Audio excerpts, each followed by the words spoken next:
Master sir এটা 200 টাকা করে পিস একদম এটা যে নাইটের খাবার পার্সেল করে নিয়ে চলে এসেছি।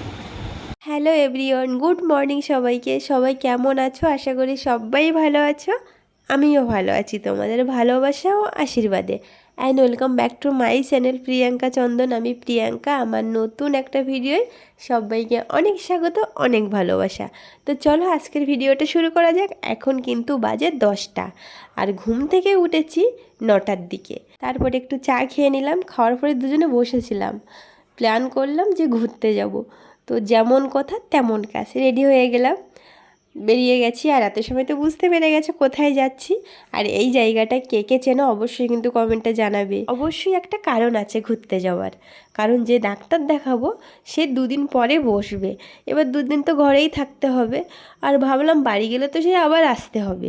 তো সেই কারণে 2 দিন একটা কোথা থেকে ঘুরে আসি। তো সেই জন্য যেমন কথা তেমন কাজ বেরিয়ে পড়লাম দুজনে। কলকাতা থেকে 4 ঘন্টা রাস্তা, কাছাকাছি হলো। তো সেই জন্য বেশি ভাবা চিন্তা না করে বেরিয়ে পড়লাম।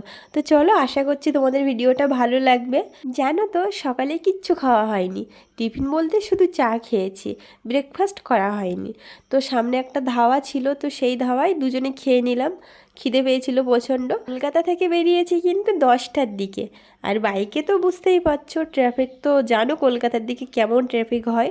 তো যাই হোক, এই জায়গাটা কে কে চেনো অবশ্যই কমেন্টে জানাবে। তো চলে এসছি, কাছাকাছি চলে এসছি। আর ভীষণ কষ্ট হচ্ছে জানো তো, সারা দুপুরটা গাড়িতে। আর গাড়িতে বসা মানে তো বুঝতেই পারছো, যারা বাইকে ঘুরতে গেছে তারা তো অবশ্যই জানো। তো গিয়ে ফ্রেশ হয়ে সন্ধেবেলা চলে আসলাম দীঘার পাড়ে। আর দীঘায় গেছি, মাছ ভাজা খাবো না এটা তো হয় না বলো। দীঘায় তো মাছ ভাজাই ফেমাস, তাই না? তো সেই জন্য দুজন নিয়ে নিলাম চিংড়ি মাছ আর লোটে মাছ ভাজা। তাছাড়াও সত্যি কথা বলতে খিদে পেয়েছিল প্রচণ্ড জানো তো। দুপুরবেলা তো ধাবায় খেয়েছি, তো আর কিছু খাওয়া হয়নি রাস্তায়। আর সকালে সেই কলকাতায় 1 কাপ চা খেয়েছি, তাছাড়া তো কিছুই খাওয়া হয়নি। তো সেই জন্য দুজনে মাছ ভাজা নিয়ে বসে গেছি। আলু থাকলে কোনো অসুবিধা নেই, রাত্রিবেলায়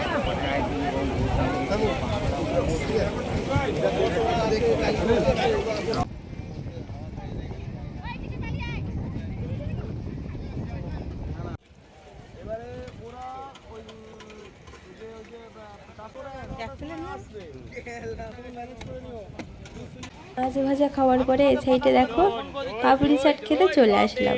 খুব সুন্দর হয়েছিল খেতে, দই ফুচকা যেমন লাগে তেমন হয়েছিল, আমার তো তেমনই লেগেছিল। সন্ধেবেলা যে খাওয়া দাওয়া করছি, রাতেবেলা আর ভাত খেতে হবে না, পেট ভর্তি হয়ে গেছে। মাছ ভাজা খেলাম, তারপরে এই যে পাপড়ি চাট খাচ্ছি, এরপরে আর ভাত খাওয়ার জায়গা নেই। তো তবুও দেখি কি হয়। আর আজকেরে বেশি ঘুরবো না জানো তো, খুব কষ্ট হচ্ছে। 4 ঘন্টা গাড়িতে বসে বসে তো খুব কষ্ট হচ্ছে। এখন মনে হচ্ছে ঘরে কখন যাবো আর ঘুমাবো কখন, এটাই মনে হচ্ছে।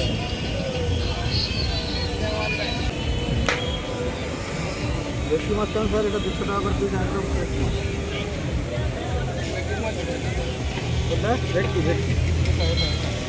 হ্যাঁ ওইটা ওইটা। এটা যে নাইটের খাবার পার্সেল করে নিয়ে চলে এসেছি।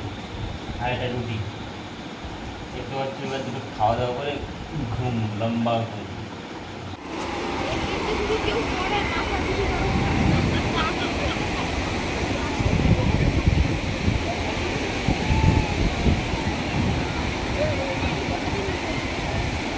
কালকে রাতেরবেলা এত কষ্ট হয়েছিল, ভিডিওটা আর কন্টিনিউ করা হয়নি।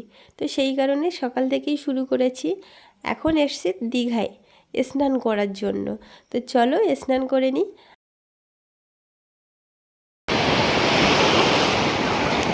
স্নান করার পরে ঘরে চলে গেছিলাম, খাওয়া দাওয়া করে ঘুমিয়েছিলাম একটু। দুপুরে আর তেমন ঘোরা হয়নি। তো এই সন্ধ্যাবেলা এসছি ওল্ড দীঘায়। আমার মতে ওল্ড দীঘা যাওয়াটা সন্ধ্যাবেলাটাই ভালো। তো ওখান থেকে বেরিয়ে ঢেউখেলা সাগরে চলে আসলাম। এখানে আবার 20 টাকা করে টিকিট। জানো তো প্রথমবারে যখন এসছিলাম তখন কিন্তু টিকিট ছিল না, এবারে এসে দেখি 20 টাকার টিকিট। তো যাই হোক, টিকিট কেটে দুজনে ঢুকে পড়লাম ভিতরে। তেমন কিছু কিন্তু দেখার মতো নেই। তার উপরে আর একটা বড় সমস্যা হলো ফোনে চার্জ ছিল না, সেই জন্য আর ভিডিও করতে পারিনি। ভিডিওটা এখানেই শেষ করতে হয়েছে।